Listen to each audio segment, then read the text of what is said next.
নমস্কার, আশা করি সবাই ভালো আছেন। আজ টিভি বাংলা থেকে আজকের এক ঝলক নতুন খবর।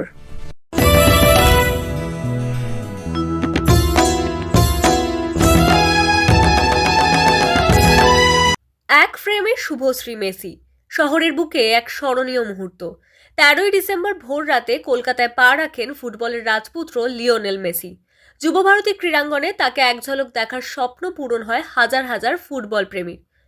সেই ঐতিহাসিক মুহূর্তেই বাংলা ফিল্ম ইন্ডাস্ট্রির প্রতিনিধিত্ব করতে দেখা যায় টলিউড অভিনেত্রী শুভশ্রী গঙ্গোপাধ্যায়কে।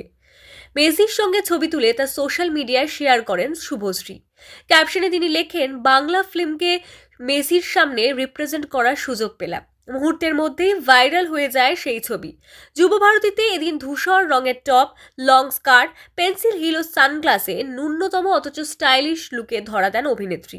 তবে শুভশ্রীর উপস্থিতি ঘিরে সোশ্যাল মিডিয়ায় যেমন প্রশংসার বন্যা বইছে, তেমনই দেখা দিয়েছে বিতর্ক। একাংশ ফুটবল প্রেমীর ক্ষোভ, টিকিট কেটেও মেসিকে সরাসরি দেখার সুযোগ না পেয়ে হতাশ হয়েছেন তারা। সেই ক্ষোভের বহিঃপ্রকাশ ঘটেছে শুভশ্রীর উপস্থিতিকে কেন্দ্র করেই।